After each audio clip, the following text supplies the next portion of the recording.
We have this bridge survey data that we'd like to export out to a GPK in a chain and profile format.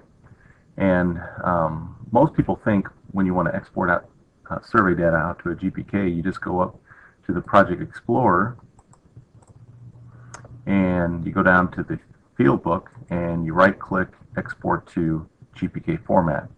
Now, when you do that, what's going to happen is it's going to export it out as a survey chain. And so just to show you this, I'm going to go ahead and do that. Existing data will be redefined, meaning if there's an existing element in there, it's just going to replace it. So we're just going to hit yes to that. And I'm going to open up the GPK that I had created earlier called 001. And if we look in Navigator, you'll see that the points come across.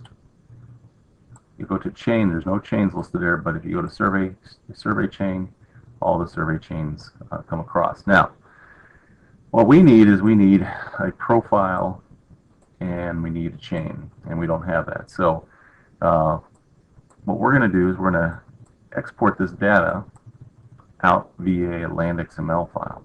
So I'm going to go ahead and close down my coordinate geometry. And a couple ways you could do it. You can go back to Project Explorer. We're going to go to the job number again. We're going to do the same thing as before, but this time we're going to do export to land XML file. Now, if you do it this way, it's going to export all the chains, survey, or linear features, I should say, in this DGN file and export them out as land XML. Now, if you don't want to export all your linear features out at one time, what you can do is you can open up the details pane and individually select the ones that you want to export to. So to show you that, I'm going to open up my details pane by going to Task. I'm going to go down to or go to Civil Tools. I'm going to go ahead and close my horizontal geometry. I'm going to go down to Survey, and in there I can open up or show my details pane. So once I show my details pane, I'm going to go ahead and dock it down to the bottom. And what I need to do now is show my linear features in this details pane. And to do that, you go back to Project Explorer and you click on all linear features, and you'll see them all listed here.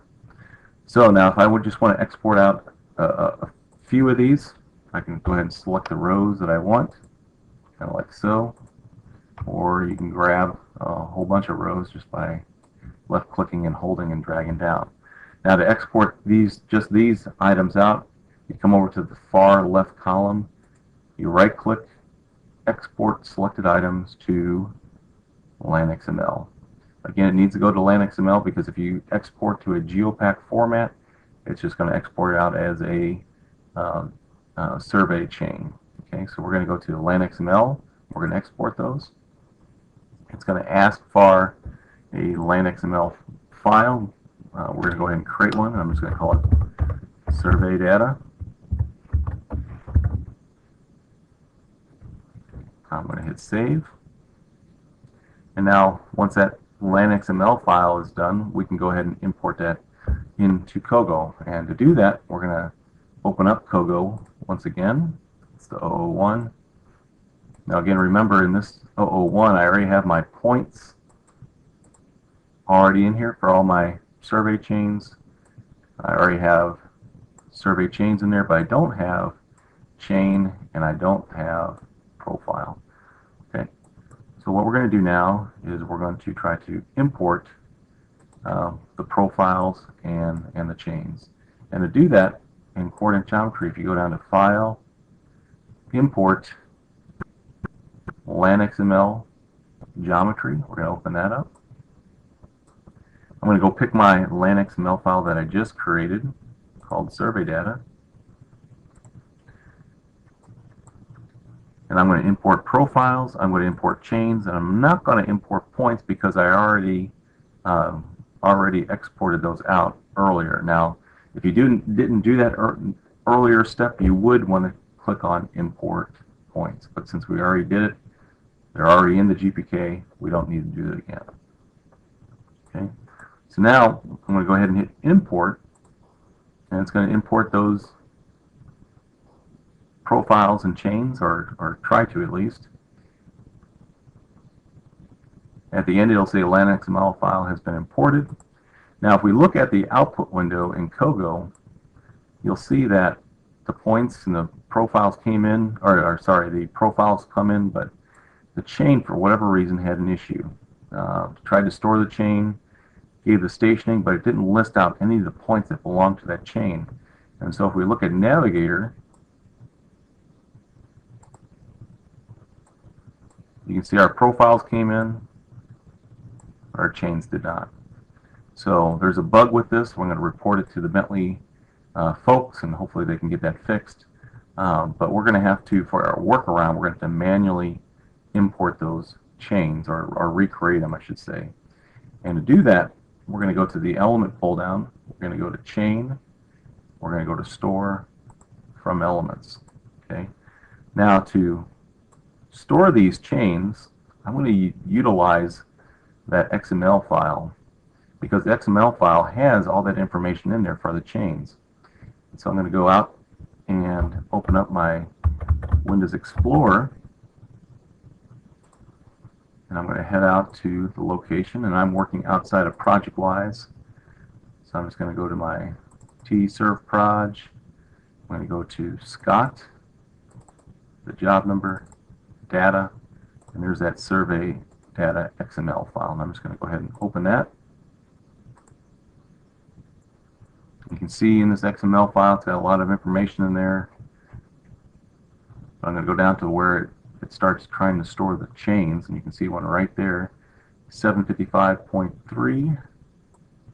You can just basically cut and paste from this file and paste it into the tool. So I'm going to do 755.3. Now for the element list, I'm just going to come over and I'm going to grab all the points.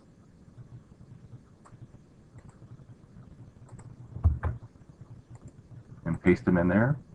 Now one trick, if these points are in order and you're not skipping any points that are made up of some other chains, you could just literally start with the 1 point and put a dash in between them all, and it will add in all the points from VS 300 all the way down to VS 316. So that's one trick. Or you can just paste all the points in there like we did. Both ways work. So once you have it set like this, all you have to do is hit store chain, and it will store that chain for you. And so we're going to go ahead and do the rest of these real quick. The next one we're going to do is 755.4. And actually I'm just going to grab all the points and just change the name manually. Change this to a 4. Paste. Store. Next one down is 755.5.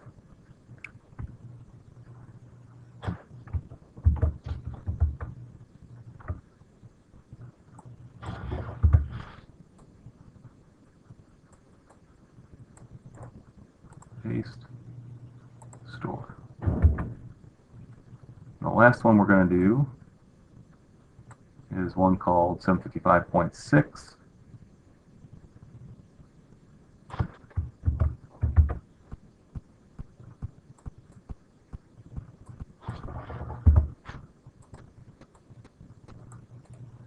Paste and store. So now, if we look at Navigator, you'll see that we have those chains in there now that coincide with the profiles, and that's the procedure that we have right now on exporting the chain and a profile from SS4 or Power GEOPAK survey data.